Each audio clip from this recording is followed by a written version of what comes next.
Estamos en el Abogado del Diablo y, como siempre, tenemos entre nosotros a don Javier Barraicoa. Aplauso fuerte. Este personaje, este señor, gran intelectual, para que nos hable de sus libros y para que nos hable de sus obras. Y hoy vamos a abordar un libro que ya publicó hace mucho tiempo, pero que no por eso deja de ser actual, que es La ruptura demográfica. Buenas tardes, Javier, bienvenido. Muy buenas tardes, muchas gracias, abogado. Muy bien, un lujo, Javier. Pues oye, si te parece, vamos a abordar La ruptura demográfica, un libro que lo publicaste ya hace muchos años y como siempre te quiero preguntar, ¿no?, sobre el título. ¿Por qué La ruptura demográfica? ¿Por qué escogiste ese título, Javier? Bueno, porque la gente normalmente no tiene conocimiento sobre demografía y suele creer que, bueno, que primero que no tiene importancia los estudios demográficos, que son súper importantes a nivel geopolítico, y luego porque la gente piensa que toda la humanidad tiene más o menos un mismo comportamiento demográfico, cosa que no es así, sino que lo que estamos viendo es que ya en este libro, ya como tú bien has dicho, está escrito en el año 98, ya se adelanta que va a haber una fractura, va a haber una ruptura muy fuerte entre ciertas zonas del planeta donde las tasas de fertilidad son relativamente buenas, sería una población, digamos, sana demográficamente. En cambio, unas zonas corrían grave peligro de caer en un invierno demográfico, cosa que ya ha ocurrido. Y coincide más o menos con zonas muy ricas industrialmente, como Europa, como Japón, y ello puede poner en peligro la economía mundial. Hemos de pensar que una población envejecida demográficamente, por muy alto que sea su nivel tecnológico, pues acabará teniendo graves problemas económicos por envejecimiento, simplemente por el efecto envejecimiento. Y de ahí el título de la obra. Vale. Para los que somos un poco mucho inexpertos, ¿qué es la demografía? ¿Qué podemos definir por demografía? Sí, la demografía es el comportamiento poblacional en cuanto que, digamos, si lo podríamos decir de alguna forma, considerando las poblaciones como organismos vivos, donde tienen las poblaciones pues tasas de fertilidad, tasas de renovación poblacional, tasas de mortalidad, tasas de morbilidad, bueno, toda una serie de parámetros que nos permiten pues, estar atentos a la evolución y la predicción sociológica. Por ejemplo, cualquier gobierno que se precie de querer mantener el estado de bienestar tiene que tener un cálculo de cómo evoluciona la población, si la población se está envejeciendo, si la población es joven, también se calculan las tasas de migración, no es lo mismo ganar población por inmigración, qué tipo de inmigración, o perder población por emigración. Todos estos fenómenos son básicos a la hora de, insisto, no solamente de conocer una sociedad, sino de calcular algo tan sencillo como las pensiones de aquí a 20, 30 años. ¿Podríamos definir esta obra como un ensayo científico, Javier? Bueno, esta obra es un ensayo sociológico, pero evidentemente está fundamentado en parámetros totalmente científicos y estándares dentro de la disciplina demográfica. ¿Y cuáles serían las conclusiones a las que llegas en tu obra? Es decir, para concretar un poquito más y para intentar estar más anclados en lo que tú hablas, ¿no? ¿A qué conclusiones llegas? Para luego, en todo caso, te preguntaría sobre las causas, ¿verdad? Pero ¿hacia qué puntos has llegado? ¿Hacia qué puntos has concluido? Sí. Insisto que esta obra está escrita en el año 98. En el año 98, cuando la escribí, en mi departamento de demografía, de sociología, los expertos en demografía se reían porque decían no era políticamente correcto decir que las políticas anticonceptivas que se desarrollaban en Occidente podían llevar a un envejecimiento prematuro de la población y, por tanto, a un desastre geopolítico. Y entonces, bueno, todas las predicciones que hago en el libro prácticamente se cumplen todas, en las cuales yo anunciaba que, bueno, siguiendo parámetros, insisto, estándares demográficos, si consideramos como tasa de fertilidad idónea para mantener una población sin que llegue a crecer ni decrecer, que es 2,1 por hijos por mujer fértil, las tasas de fertilidad estaban cayendo en algunas zonas del mundo, en Europa, pero dentro de Europa, especialmente en el sur de Europa, habían empezado ya a caer, habíamos entrado en un invierno demográfico que nadie denunciaba, y países como España, como Italia, habíamos llegado a tener tasas de 1,1 hijos por mujer. Incluso Cataluña había sido la zona del mundo durante varios años con la tasa de fertilidad más baja, que era 0,9 hijos por mujer. ¿Esto qué significa? Que en poblaciones que se mantienen tasas de fertilidad de 1 o 1,2, da igual, más o menos significaría que en 3 generaciones podría llegar a caer la población a la mitad. Que esto ya acaban de salir estudios que ya anuncian que para final del siglo que estamos, en el 2100, si no hubiera cambios radicales en los comportamientos demográficos, ni hubiera, digamos, movimientos masivos de migraciones, pues caería, nuestra población se reduciría a la mitad. Claro, estos son datos tremendos. Ahora estamos con unas tasas de fertilidad en Europa de 1,4, 1,3, 1,2 según los países, pero se trata de tasas que llamamos por diferenciación de hijos de inmigrantes o población migrante, de la primera generación de migrantes. Por tanto, significa que son poblaciones que por sí mismas ya hubieran perdido, si no hubiera sido por la migración, hubieran perdido, estaríamos perdiendo población, claramente. Y envejeciéndola. Y esto claramente pues sería, ya es de hecho la ruptura del estado de bienestar, porque ya se anuncia que las pensiones no se podrán mantener.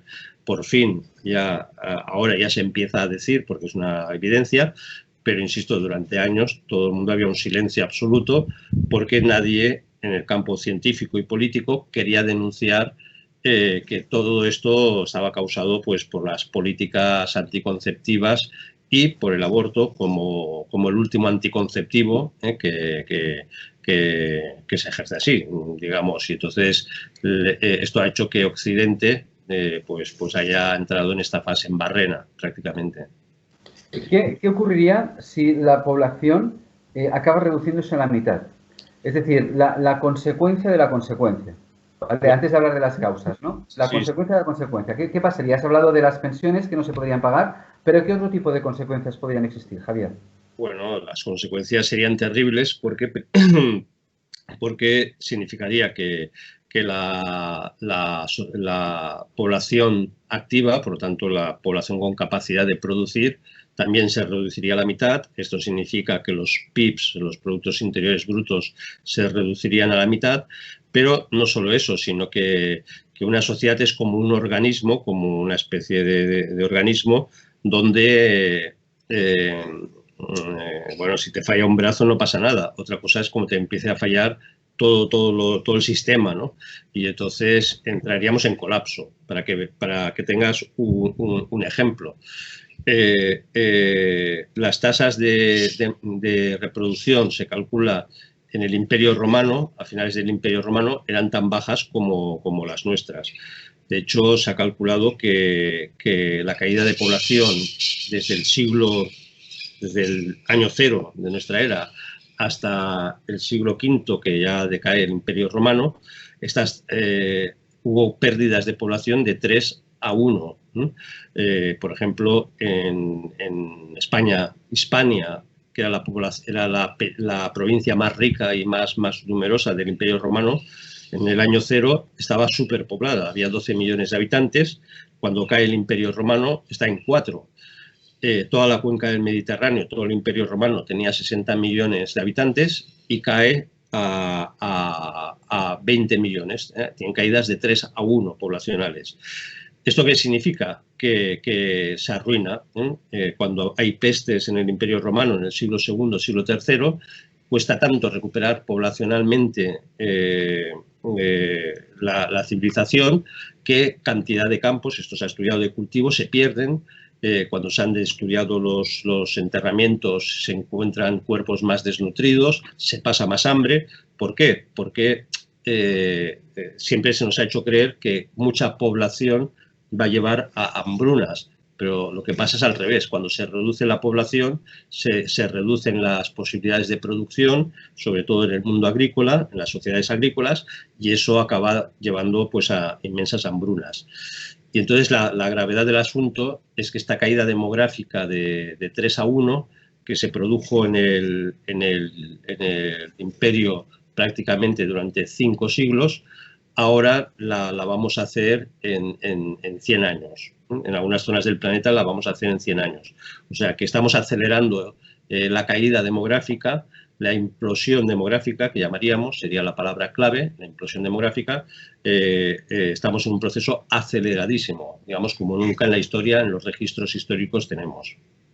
Entonces, el término colapso, que ahora se ha puesto de moda, porque de hecho hay una serie, no sé si la has visto, tenías conocimiento, una serie que es, creo, francesa, original, porque son capítulos de 20 minutos, realmente es como una película de 2 horas y pico, ¿no? Pero son 8 capítulos de 20 minutos que precisamente se titula El colapso, ¿no? Y habla precisamente de que puede llegar un instante, un momento en el que no hayan productos suficientes para abastecer a la población mundial, ¿no?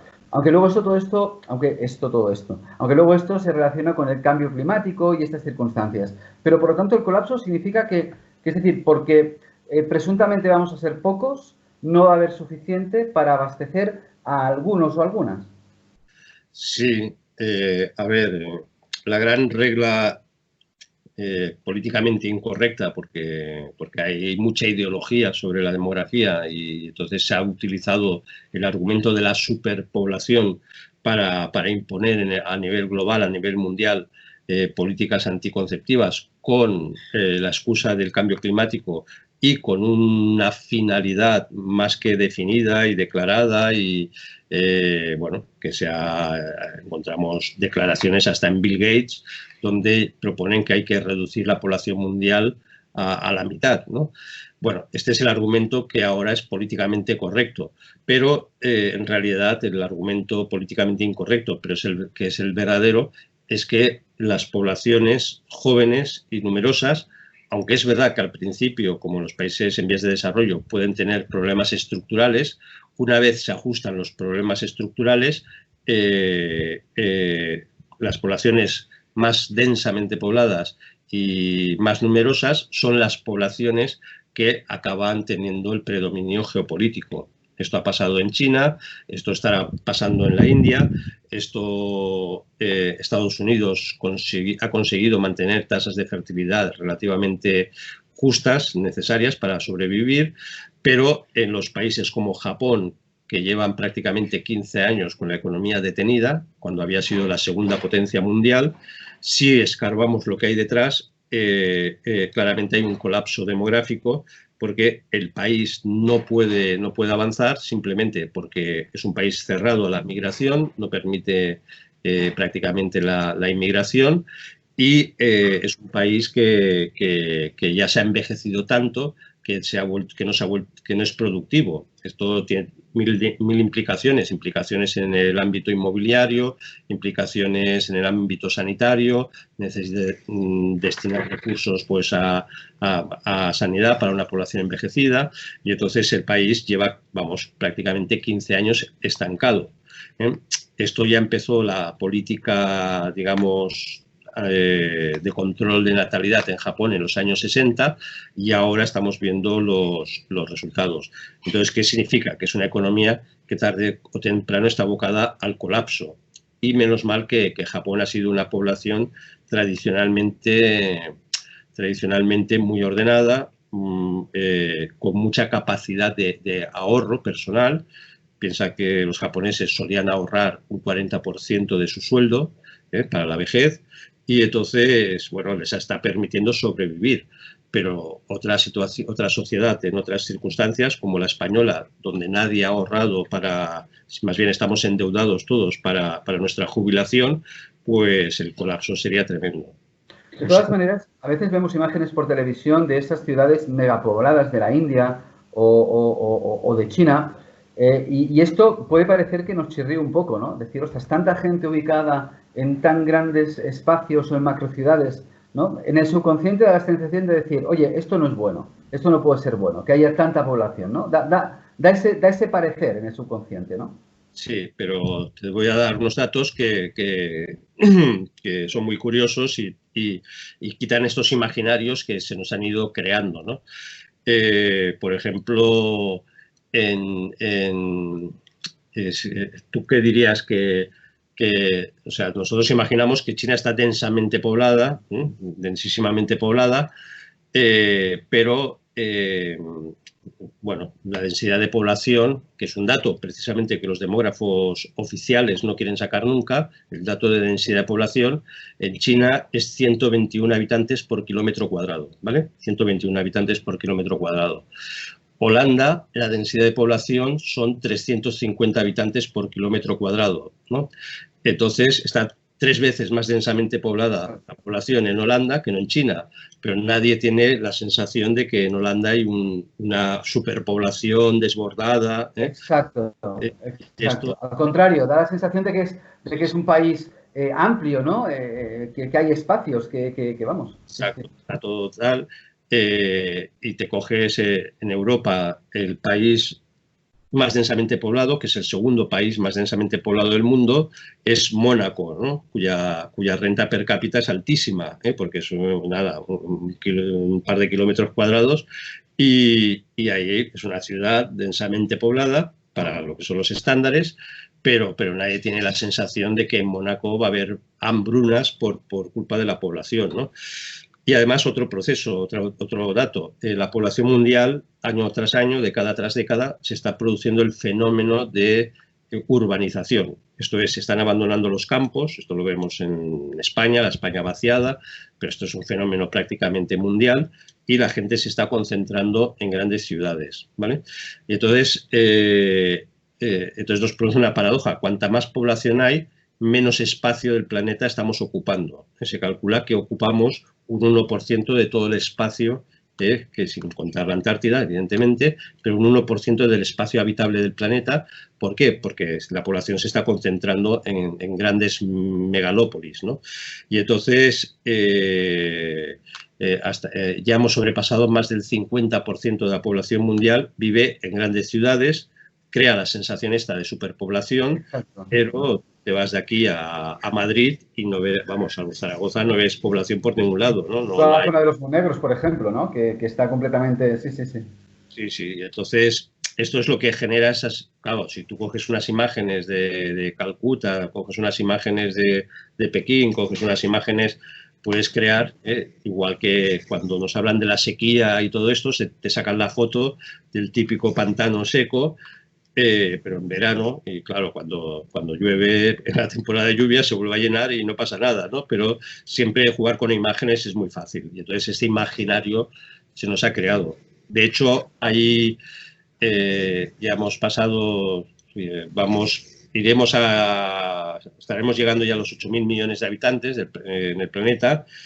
Llegaremos a un tope de 9.000 millones y después ya por el comportamiento demográfico de buena parte del mundo con tasas de fertilidad negativas, o sea, por debajo del 2,1, entraremos ya en un proceso de la curva de declive, de tal forma que a final de siglo volveremos a tener la misma población que teníamos a principio de siglo. Y entonces, insisto, esto para los globalistas es ideal porque piensan que el planeta se conservará, entonces ellos tendrán sus espacios de libertad, sus parques naturales, su mundo ideal, pero esto significaría el fracaso, digamos, el impedimento de que muchos países en vías de desarrollo puedan culminarlo, bien sea en África, bien sea en cualquier lugar en la India, etcétera.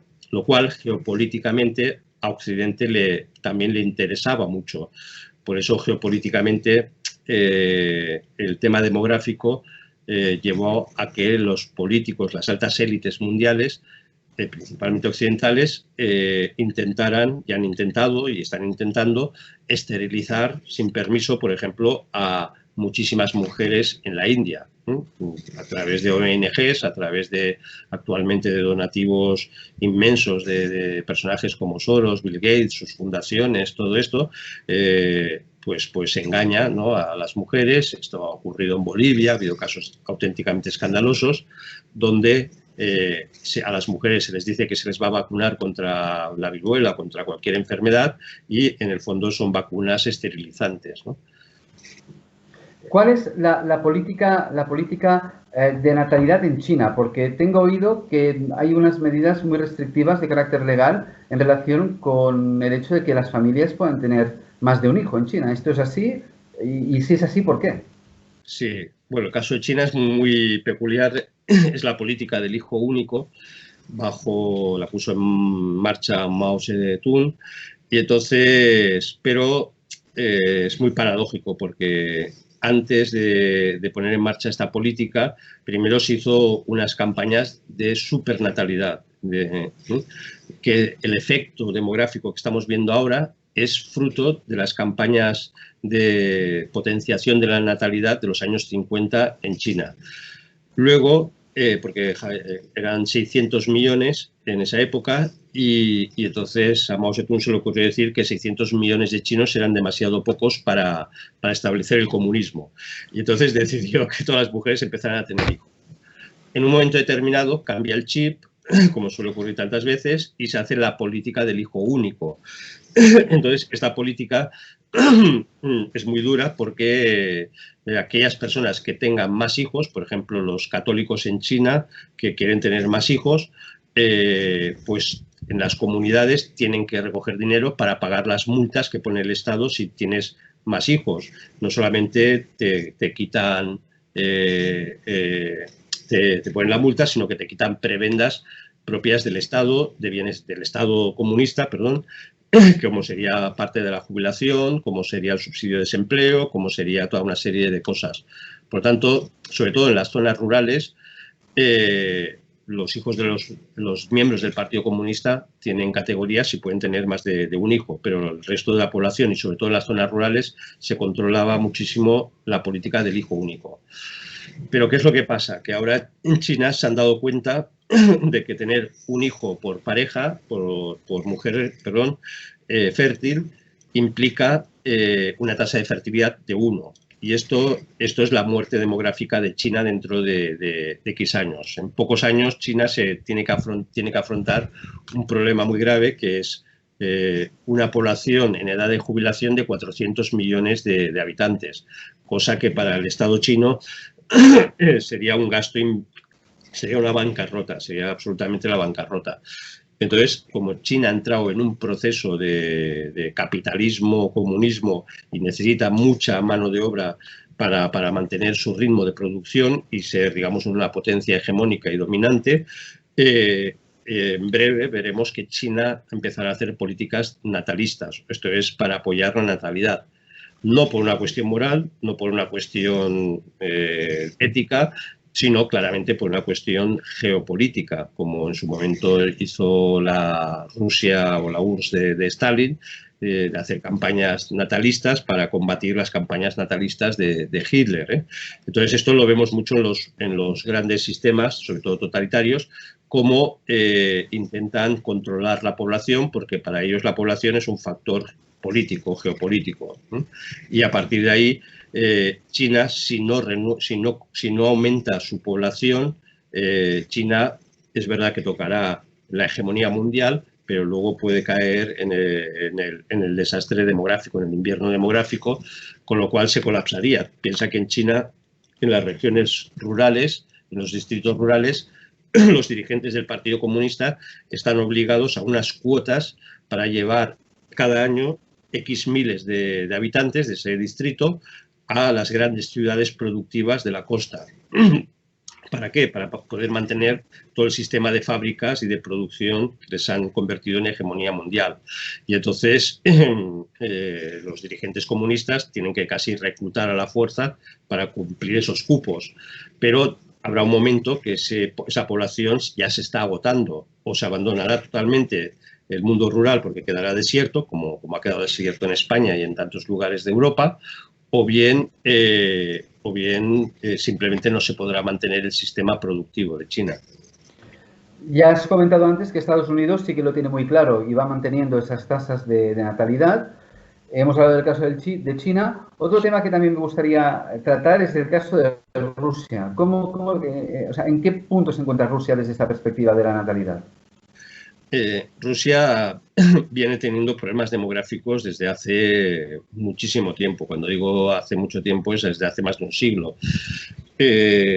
Piensa que hay un famoso censo que se hace en plena Unión Soviética, en época de Stalin, en 1937, donde se preveía que Rusia tendría que tener 180 millones de habitantes.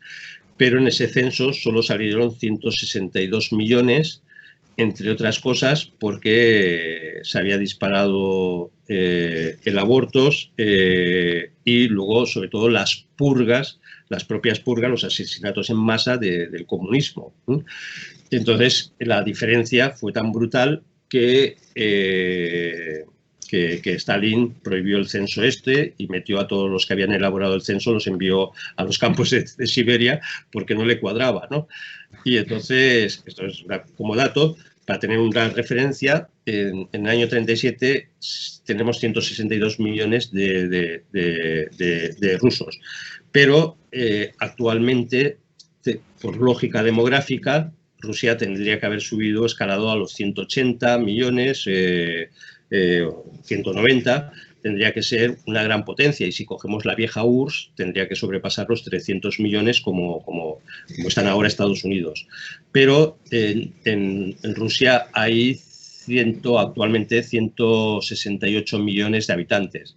O sea, desde 1937 al 2020 solo ha crecido demográficamente pues 6 millones. ¿Esto qué significa? Que aquí tenemos un problema demográfico muy grave. El fenómeno de envejecimiento de población en Rusia no se está dando por un motivo, porque la esperanza de vida es muy baja. En España tendremos muchos problemas con las pensiones porque la esperanza de vida es muy alta. Claro, también para eso se inventarán la eutanasia, eso no te quepa la menor duda, como una forma de regular la población. Pero en Rusia, sobre todo al alcoholismo, de hecho, cuando empezó el Alzheimer, justo cuando ya caía la Unión Soviética, se estaba investigando a nivel mundial las causas del Alzheimer y se dieron cuenta que en Rusia casi no había Alzheimer, ¿no? Y entonces fueron ahí los investigadores internacionales y les dijeron, bueno, aquí no hay Alzheimer porque la gente no llega a los 70 años. O sea, porque la esperanza de vida es tan baja que al ser una enfermedad, ¿no? Pero claro, una cosa, el Alzheimer es muy grave, pero significa que al menos la población llega a una esperanza de vida alta. Cuando te encuentras que no hay Alzheimer, es que la esperanza de vida es muy baja, ¿no? Entonces, ante esta situación, ¿verdad? Hemos visto las conclusiones a las que llegabas, nos has explicado esas conclusiones hacia dónde nos pueden llevar también en más partes del mundo. Y ahora creo que sería el momento, si te parece, Javier, de entrar a hablar de las causas que han provocado este invierno demográfico y que están provocando esta ruptura demográfica. Según tu estudio, según tu libro, La ruptura demográfica, ¿cuáles son las causas que comportan precisamente esta situación de la que estamos hablando? Bueno, si hiciéramos lo que se llama demografía histórica, esto es recurrir a todo el conocimiento de otras civilizaciones, de otras sociedades, que han caído y han implosionado demográficamente y ha llevado al hundimiento de estas sociedades o estas civilizaciones, como fue el Imperio Romano, veremos que se están repitiendo mucho las causas. Una de ellas, la más importante, sería la cultura, lo que llamamos anticonceptiva. Hemos de pensar que los anticonceptivos no es un invento del siglo XX, se conocían desde hace muchísimo tiempo. En el primer tratado de ginecología, que se llama así, que es del año 2 de nuestra era, de un médico griego que está en Roma, ya ese tratado de ginecología, en el fondo es un tratado de métodos anticonceptivos que se conocían en la época. Por tanto, era muy frecuente ya la mentalidad conceptiva. Esto por un lado, porque luego esto es irreversible. En Europa se ha entrado en procesos, y todavía digamos en bombas anticonceptivas como son las píldoras, donde ya tenemos estudiado que una mujer que usa más de 10 años la píldora anticonceptiva, si además empieza las relaciones sexuales muy pronto, con 15, 16 años o 17, da igual, a los 27 años ya llevará 10 años usando píldoras anticonceptivas. Esta mujer posiblemente cuando quiera tener hijos ya tendrá problemas de esterilidad por haber usado tanto tiempo la píldora anticonceptiva. En Roma también había un modelo familiar, que era el modelo de los patricios, en los cuales toda la historiografía, perdón, nos dice que las élites, cuando imponen un modelo de familia, se acaba replicando en el resto de la sociedad. Entonces, en este modelo de familia era propio tener muy pocos hijos. Cuantos menos hijos, mejor. Incluso mejor solo tener un hijo que no 2 o 3. ¿Por qué? Porque tener varios hijos significa repartir el patrimonio en la herencia y, por lo tanto, hay un momento en el cual se perderían las grandes sagas, las grandes familias, los grandes linajes de los patricios. También estaba el abandono de los niños posparto, lo que se llama el aborto posparto, que es dejar morir al niño. En los vertederos de Roma era muy frecuente cada noche, pues, cientos de mujeres ir a dejar niños recién nacidos que habían tenido. Y esto se equivaldría actualmente a lo que he dicho antes, el aborto, no como un simple aborto, sino además como el último método anticonceptivo, ¿no? Han fallado todos los métodos anticonceptivos, me he quedado embarazada, pues el último método anticonceptivo que me queda es el aborto. Hemos de pensar que en la Unión Soviética se dispararon todas las alarmas cuando el número de abortos superó, es el primer caso que tenemos documentado con datos estadísticos, demográficos, el número de abortos superó al número de nacimientos. Por lo tanto, una población no solamente con mentalidad anticonceptiva, sino con mentalidad abortiva, que en Roma, insisto, el aborto se podía practicar o ingiriendo algunos productos o bien ya posparto, simplemente abandonándolo, que por cierto, en esos vertederos se sabe que los primeros cristianos ya en Roma pues iban por las noches también a recoger esos niños y los adoptaban, los recogían, los salvaban, porque la mentalidad cristiana precisamente rompe con todos estos comportamientos demográficos del viejo mundo pagano romano. Otra cosa muy importante es los esclavos. Los esclavos, que eran una parte muy importante de la población, en Atenas podía llegar a ser un 60% de la población, o en Roma podía ser 50, 40% de la población. Los esclavos, como sus hijos heredaban la condición de esclavo, los esclavos procuraban no tener hijos, o bien con esa mentalidad anticonceptiva, o bien simplemente... Esto sorprenderá a nuestro público, pero la gran cantidad de esclavos, los esclavos no tenían hijos en Roma. ¿Por qué? Porque no podían casarse entre ellos y había una figura que pseudojurídica, que era el contubernio. El contubernio era reconocer que una pareja, sería como las parejas de hecho hoy en día, ¿no? Que incluso el Estado moderno reconoce la pareja de hecho, dicen, bueno, son pareja, pero no son matrimonio, porque el matrimonio solo era para las personas libres, solo es para la gente libre. Y entonces esta situación se parece mucho a la de hoy en día, donde están cayendo en picado las tasas de matrimonio, están disparándose las tasas de divorcio. Por cierto, en la crisis actual de coronavirus que tenemos, por primera vez en el 2020 posiblemente registraremos que va a haber más divorcios que no matrimonios, porque mucha gente ha retrasado el matrimonio, la boda, Y mucha gente que iba a casarse se lo ha acabado de replantear porque la gente ya estaba conviviendo, pero ha visto que la convivencia es durísima, o matrimonios que ya existían. Bueno, se han disparado las peticiones en los despachos matrimonialistas para el divorcio.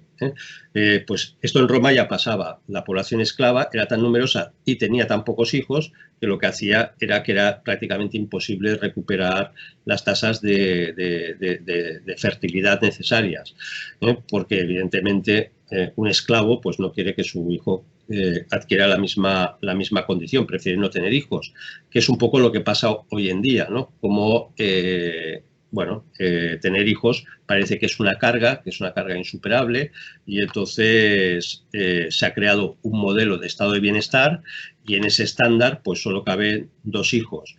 Pero bueno, si teniendo en cuenta los que no se casan, los que no tienen hijos, los estériles, que cada vez son más, la esterilidad es un fenómeno que se está extendiendo por el uso masivo de métodos anticonceptivos, de píldoras que luego provocan esterilidad, la caída misteriosa de la calidad del esperma. Cada vez hay más hombres con problemas de esterilidad en Occidente. Todo eso hace que tener la parejita no es suficiente para mantener las tasas de fertilidad. Por eso estamos a nivel global en Europa entre 1,3 y 1,4, pero contando la fertilidad de las mujeres inmigrantes que han llegado a Europa y que son las que tienen más hijos. Entonces, eso sería otra de las causas más importantes. Por último, quizás una causa más compleja, porque es una causa espiritual, es el triunfo durante varios siglos del espíritu gnóstico en todo Occidente. La gnosis es una herejía que se disfraza de cristianismo entre el siglo II, siglo III, bajo excusa de una espiritualidad falsa y un desprecio también falso al mundo terrenal. Lo que inculcaban, se fue creando una especie de espiritualidad en todo el Mediterráneo, que esta espiritualidad la tenemos aquí también, que traer hijos al mundo era una desgracia, porque para ellos la vida material por sí una desgracia. Entonces tenían una educación sexual donde primero pedían que la gente no tuviera relaciones sexuales, por lo tanto no habría descendencia, y así se eliminaría la humanidad, se libraría la humanidad y solo quedarían los espíritus. Y esto hoy lo encontramos. Hoy hay por ejemplo, una asociación a nivel mundial que es Movimiento Voluntario para la Extinción de la Humanidad, se llaman así. Y entonces ellos mismos hacen propuestas para extinguir la humanidad. Evidentemente aceptando todo tipo de anticonceptivos, todo tipo de métodos para no tener hijos, el aborto, evidentemente, pero también ellos mismos se comprometen a esterilizarse, la autoesterilización. Algo que hace 50 años nos hubiera parecido inimaginable que alguien se quisiera autoesterilizar voluntariamente, ¿no?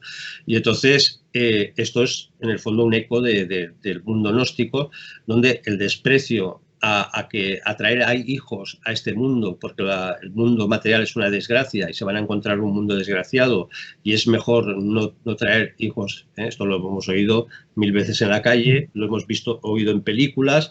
Esos son eslóganes los que nos van metiendo. ¿Cómo vas a traer un hijo en estos momentos a un mundo tan desgraciado, ¿no? Con estos problemas ecológicos, un mundo que se va al traste, un mundo que... Y entonces, esto ya lo decían los gnósticos, y entonces elaboraron, digamos, una jerarquía de comportamientos sexuales donde primaba, si no podía ser casto y puro, como los maestros, pues te permitían tener relaciones homosexuales, por ejemplo, porque de las relaciones homosexuales no derivaba descendencia, es imposible, claro. O bien, si no, permitían el animalismo. Es preferible tener relaciones de animalismo que no relaciones sexuales heterosexuales. Y si ya eras tonto y no te quedaba más remedio que ser heterosexual y no podías salirte de tu heterosexualidad, entonces ya digamos, había que poner todos los medios para que de la relación sexual no saliera descendencia.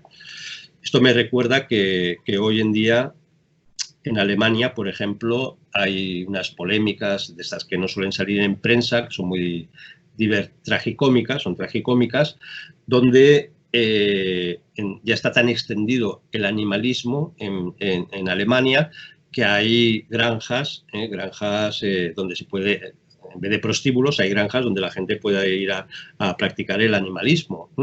El gobierno lo acepta y tal. Entonces ahora hay movimientos proanimalistas donde se quejan de que los pobres animales en nuestros actos sexuales pues son desgarrados o bueno, hemos llegado ya a la paranoia total, ¿no?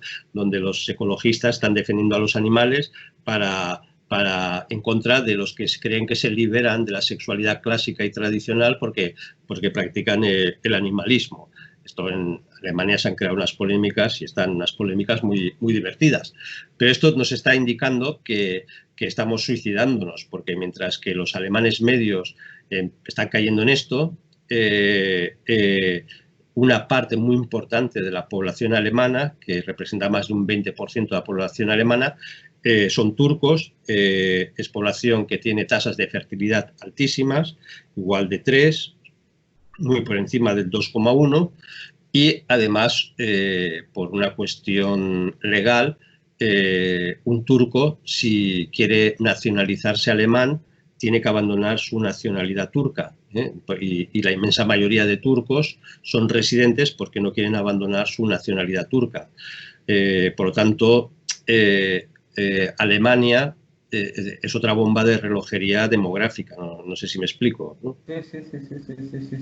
Entonces, claro, es muy paradójico, al hilo de lo que comentabas del animalismo y de los movimientos ecologistas, que todo este planteamiento e ideología de liberarse de todo aquello que a uno pues eventualmente le oprime, ¿no? Esta concepción tan marcusiana, no sé si lo digo bien, tan marcusiana, ¿verdad?, de la vida, comporta esas paradojas y esos conflictos de unos contra los otros, ¿no? Precisamente. Pero, ¿qué subyace detrás de todo esto? O sea, detrás de todos estos planteamientos que estamos viendo, ¿no? Del descenso de la natalidad, de toda esta filosofía gnóstica, que no se dice que es gnóstica, es lo que tú dices, ¿no?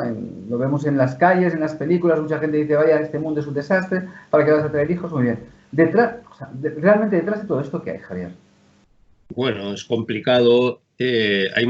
Hay intereses, yo creo que equivocados de las élites. Tenemos ya desde principios del siglo XX el famoso Plan Kaleshi, que Kaleshi era un judío indio, una mezcla rara, que ya planteó a principios del siglo XX un reemplazo poblacional en Europa, porque digamos que Europa hubiera una Europa étnicamente homogénea, culturalmente relativamente homogénea. Él decía que la riqueza está en el multiculturalismo, cosa que oímos constantemente, y por lo tanto habría que ir trayendo poblaciones de otros continentes para convertir a Europa en un sistema poblacional multicultural, ¿no? O sea, que hubiera un reemplazo poblacional. De hecho, esto lo estamos viendo con todos los movimientos migratorios. No entro ahora en el debate si es justo, si es injusto lo que está pasando, lo que no está pasando, pero lo que sí que es un hecho es que está habiendo movimientos migratorios masivos a través de mafias que a su vez son apoyadas por ONGs, que a su vez son subvencionadas por las grandes élites, donde se está produciendo esos desplazamientos poblacionales. Lo estamos viendo con muchísima claridad en Suecia, todos los problemas que está generando de inseguridad. En estos momentos Suecia es el país con mayor tasa de violaciones de Europa.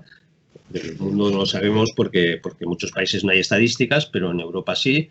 Y esto viene, pues, inevitablemente de esta acogida masiva de millones de inmigrantes en una población de solo 12 millones de habitantes que no puede asumir, no puede absorber ni asimilar culturalmente llegadas poblacionales de tantos millones de personas. Si ya en el Imperio Romano no pudo asimilar las migraciones que venían del norte, culturalmente, y acaba cayendo el Imperio Romano y se acaba creando ahí una especie de interregno entre la Edad Media y el Imperio Romano, que es, digamos, todos conflictos, todos son guerras, todos son una situación absolutamente inestable, pues este sería el modelo un poco al que acabaríamos yendo, ¿no? Una Europa insostenible por sí misma. Entonces, las élites, es evidente que desde hace años nos han venido conculcando la idea del cambio climático. Bill Gates lo acaba de decir, que una vez pase esto de la epidemia, de la pandemia, el siguiente reto ya es afrontar lo del cambio climático. ¿Y qué significa en su mente esto? Significa que la única forma eficaz de evitar el calentamiento global es reducir la población mundial a la mitad, a 3.000 o 3.500 millones de habitantes.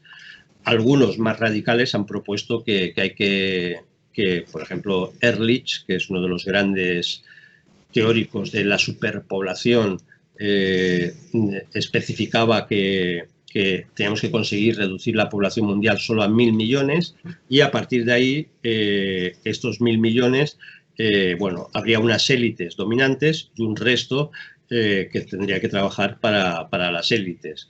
Y entonces dejar grandes zonas del planeta para poder disfrutar de las élites. De hecho, si estuviéramos los movimientos de inversión de las grandes élites, en estos momentos son de compra de las mejores tierras, las más fértiles de África, las más fértiles de Sudamérica, donde se están comprando millones y millones de hectáreas para estas élites. Como si, dando a entender que Europa ya está perdida, Europa ya no va a aguantar el estado de bienestar, Europa se convertirá en algo irrespirable, Estados Unidos entrará en crisis por otros motivos, porque el capitalismo no podrá soportar la presión china y entonces ya las élites parece que están diseñando su lugar. Hay un dato que es muy curioso. En el año 1994 hubo una famosa conferencia de población mundial que fue en el Cairo. Unos años antes, el Fondo Monetario Internacional había dicho que para resolver el problema de todas las basuras de Occidente, toda la basura industrial que produce Occidente, para resolver este problema se podía aprovechar África porque era un continente infrapoblado, con poca población, con lo cual se podría ahí destinar, ser el vertedero mundial, ¿no? De residuos electrónicos, de residuos industriales, todo esto. Esto lo dice 4 años antes de la población mundial, del Congreso de Población Mundial.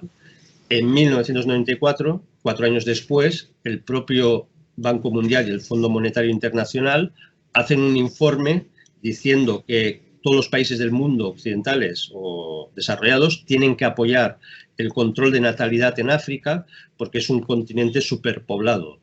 Entonces dicen todo lo contrario. Entonces es evidente que África, que están diciendo África está explotando demográficamente. Esto es mentira. África no tenemos datos certeros porque lo que hacen los países, primero, es cuando nacen los niños se les da de alta los registros. Cuando la gente se muere nunca se les da de baja, con lo cual la población siempre parece que está aumentando.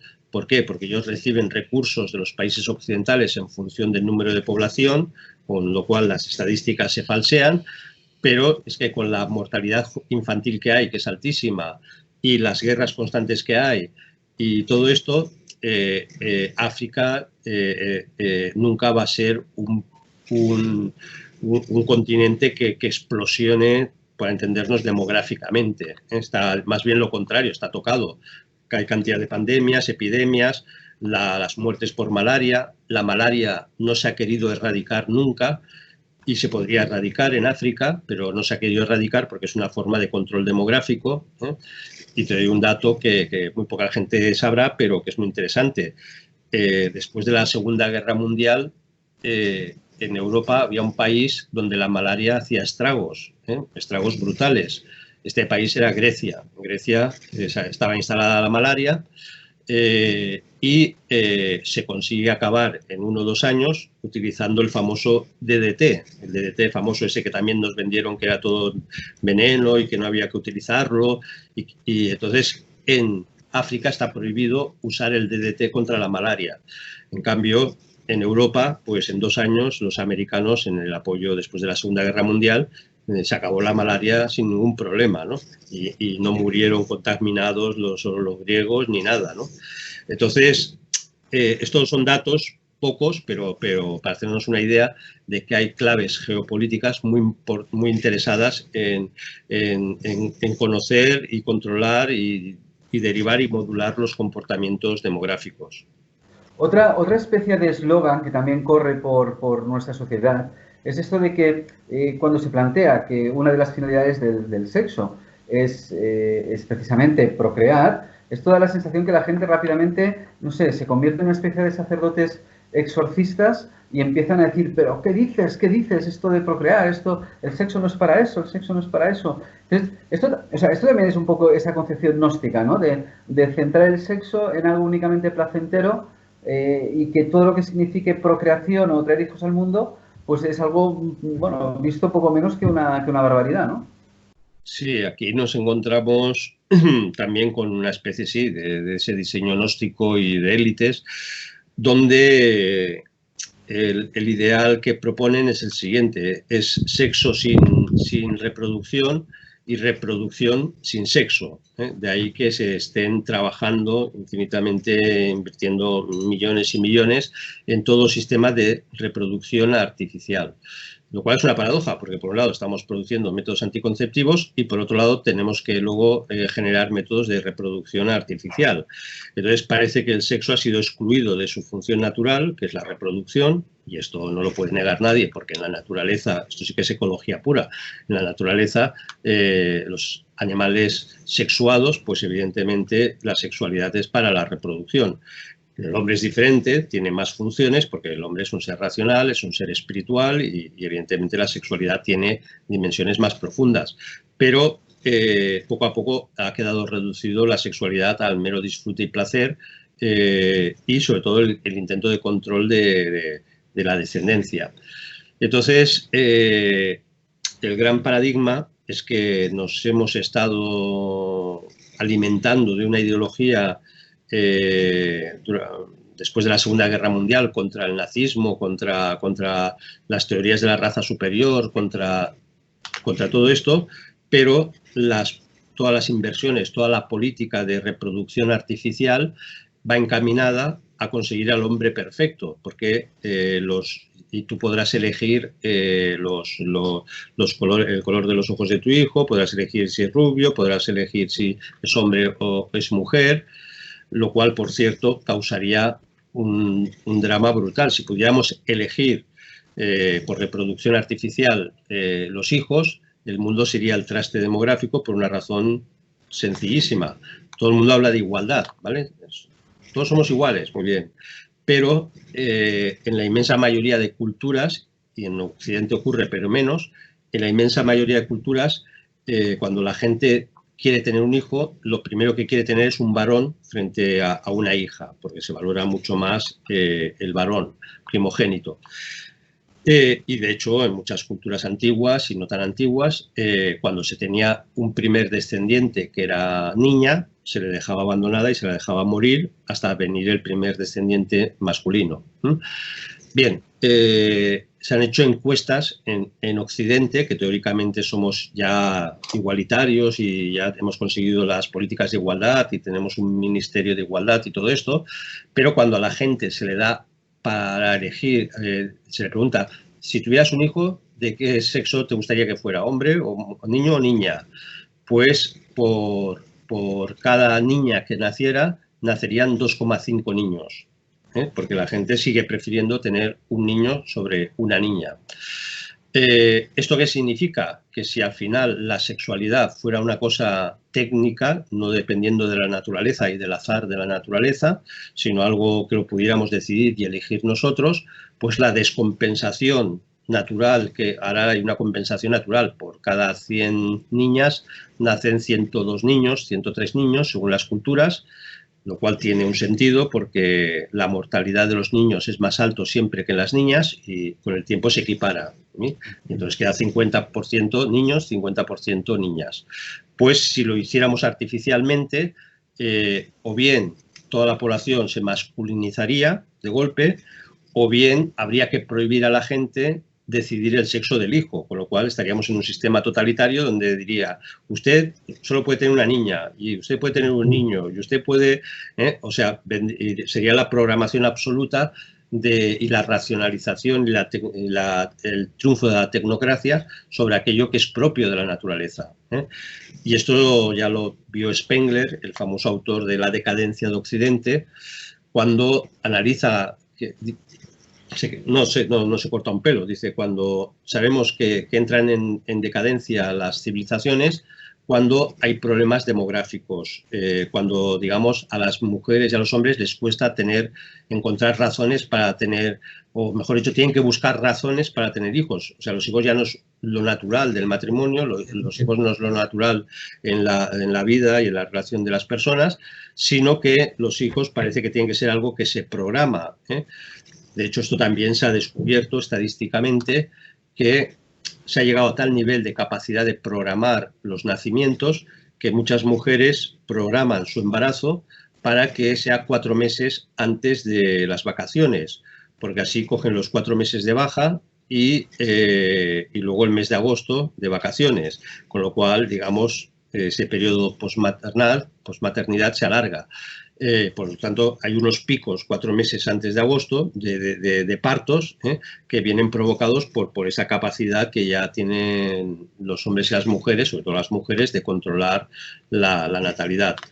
Pero Spengler dice, cuando racionalizamos algo que es natural, ya es un síntoma de que esa civilización va a dejar de tener hijos, porque siempre encontraremos argumentos para no tener hijos. Esto es evidente, que ahora me tengo que comprar un coche, ahora estamos en una hipoteca, ahora estamos ahora no sé si me echarán del trabajo, ahora...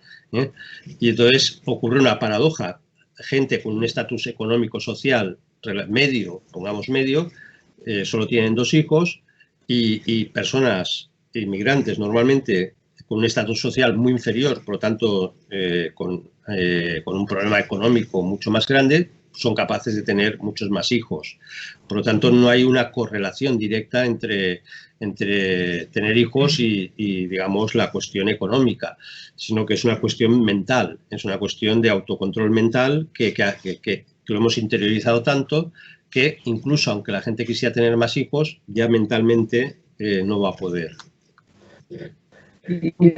Bueno, una última pregunta, si me permites, Javier, para acabar esta apasionante entrevista, porque realmente todo lo que nos estás contando son todo, no sé, es como si abriésemos la caja de Pandora, no lo sé, pero descubriendo un mundo que tal vez se nos antojaba tan normal, esto de decir, no tengo hijos y ya tendré, ya veré, que tal vez no ahondábamos, ¿no?, en las verdaderas causas y en los verdaderos motivos, ¿no?, que ahora nos estás ilustrando, ¿no?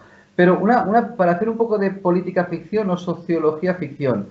Antes decías que las élites parece ser que compraban, ¿no?, las tierras más fértiles, y todo esto era como un mecanismo, ¿no?, como un medio para llegar a un mundo futuro. ¿Cómo va a ser ese mundo futuro? ¿Cómo podría ser? ¿Cómo lo visualizas tú? ¿Cómo lo vislumbras? Bueno, haciendo un poco de sociología ficción, ¿no? Reducción de población, élites, paraísos, ¿cómo lo verías? Tendríamos muchos elementos para visualizarlo. Todos conocemos a la famosa pareja de Angelina Jolie y Brad Pitt, muy guapos ellos, perteneciendo a una élite, en este caso artística. Ellos han tenido, no sé si 6 o 7 hijos, pero ninguno natural, todos adoptados. Entonces, los ricos no les importa tener más hijos porque tendrán los medios para cuidarlos, para que los atendan 40 criadas, da igual, ¿no? Entonces, lo que sí que estaría claro que en este mundo volveríamos a un mundo, el sueño del progreso y de una democracia universal igualitaria, todo esto se rompería, evidentemente. Entonces, habría una élite que viviría, que serían los ciudadanos, como en Atenas, un 40% de la población que fueran solo varones y de determinada edad eran los ciudadanos, y estos eran los que componían la democracia ateniense. Esto es una minoría, eran los que gozarían de, digamos, de la plenitud de bienestar posible dentro del mundo. Y luego, evidentemente, entraríamos en un proceso de clases sociales subordinadas funcionalmente, donde los privilegios para poder o no tener descendencia, pues también repetiríamos el modelo romano, ¿no? Habría unos esclavos que todos hemos visto la película Gattaca, ¿no? Donde se clasifica socialmente en función de tus características genéticas. Pues iríamos a un mundo más o menos en ese sentido, ¿no? De decir, hay unas clases que sí o sí van a trabajar para unas clases superiores, habrá unos técnicos intermedios, una serie de privilegios bien controlados. No habrá lucha de clases porque será imposible en un mundo así, porque todo el control de los resortes políticos, de los resortes económicos, de los resortes de control social tecnológicos estarán en manos de unas élites, y estas élites, además, toda la tecnología permite que ni siquiera estén en tu propia ciudad o en tu propio país. Esto es lo que se ha llamado la huida de las élites, donde antes, en el siglo XIX, cuando se crean las grandes élites burguesas, en el siglo XX, que es el siglo del estado de bienestar, las élites apoyaban a sus estados porque necesitaban que el Estado funcionara. Para yo ganar dinero necesito que el Estado funcione, que funcione el sistema educativo, que funcione la policía, que funcione el ejército, que funcione la administración pública. Ahora las élites ya no lo necesitan porque tienen sus ejércitos privados, su policía, sus sistemas de seguridad privados, tienen su sistema sanitario absolutamente de élite privado. Y entonces esto se ve muy claro en Estados Unidos, donde Microsoft o las grandes fortunas están en el estado de Washington. El estado de Washington no hablo del de la capital, que está en la costa este, sino es el estado que está más arriba de todo, tocando Alaska, allá arriba, que está alejado de Los Ángeles, está alejado de San Francisco, está hiper alejado de Nueva York. Ya todo eso ellos consideran que ahí está la masa, ahí ya no se puede vivir, las élites, no es el lugar propio de las élites, y están en auténticos paraísos naturales donde Microsoft está registrada ahí, no está registrada ni en Los Ángeles, ni en Silicon Valley, ni en Nueva York, ni en Washington, ni en el otro Washington, la capital, sino que, y estas élites era lo que he dicho antes, estamos detectando estas compras de las grandes tierras fértiles del mundo en los lugares más alejados, como previendo que si hay una especie de cataclismo, las élites podrán sobrevivir y a partir de ahí reorganizar el mundo con el resto de población que quede, pero claro, sería una población tan caotizada que tendrían que someterse a las directrices de organización de las élites. O sea, tendría que haber por eso un previo cataclismo o un previo colapso, ¿no? Que es lo que en principio estábamos diciendo, ¿no? En principio. Sí, es que el colapso es evidente, el colapso financiero mundial, esto ya estaba anunciado. De hecho, algunos plantean que todo esto del coronavirus, la COVID-19, ya es, digamos, ha sido provocado artificialmente, y ahí no entro ni salgo, pero que digamos va a servir de excusa para que ese crack financiero que ya se estaba esperando que iba a llegar tarde o temprano, ahora no se lo atribuyamos a las élites, sino que lo atribuyamos a un fenómeno, entre comillas, natural, porque evidentemente la economía mundial va a quedar absolutamente resentida, lo cual obligará a resetear toda la economía. Entonces, todos los que tengan ahorros, esto ya está pasando en España, el Estado ha quebrado de tal forma que ahora tiene que recurrir al dinero líquido que tienen ahorrado los ayuntamientos y entonces esto se lo va a quedar el Estado, con lo cual los ayuntamientos se quedan sin nada, ¿no?